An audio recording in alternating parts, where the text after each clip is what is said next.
Hey, it's Jones Loflin, helping you make the best choices with your time so you can thrive. If you're a parent, you know how hard it can be to get your child to try new foods. Research has shown that it can take up to 15 times for a 3 to 4-year-old to even try a new food when it's introduced on their plate. I think there's a similar process going on. We talk about introducing the idea of healthy emotions in the workplace and talking about how we're feeling as team members. It's different for people. It's hard for some people, and unless you do it in new and different ways, they may not want to bite into the idea. If you want to make it more comfortable to normalize emotions in the workplace and talking about them, here are 3 things I think you can do as a leader or manager. Number 1 is make it a part of everyday interactions. I've said this before.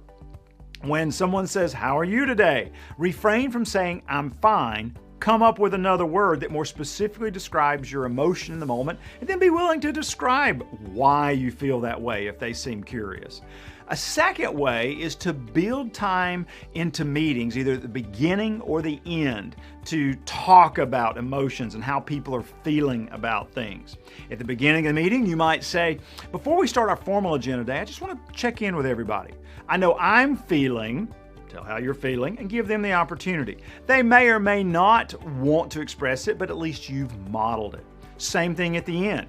You finished all of the business of the meeting and say, I want to check in with everybody. It's been a busy season and I know I haven't talked to as many of you as normal. I know I'm feeling, and then give them the opportunity to do the same. A third way to normalize talking about emotions as a team is to build some discussions about emotions into your one-on-one conversations with team members.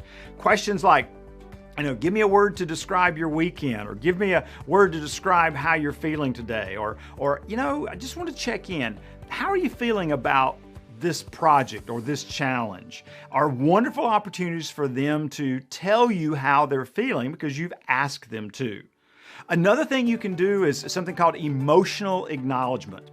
Pay attention to your team members, and if you notice they're showing a different emotion than they normally would, mention that to them. Just by saying, "Hey, I noticed this," or "I saw this, and I'm curious, how you're doing." Doing little things like that will help normalize discussions and being willing to talk about emotions for your team. This is Jones Loflin. I hope it's a fantastic week for you where people become more comfortable talking about their emotions. Thanks for spending a few minutes with me today in the Jones Zone.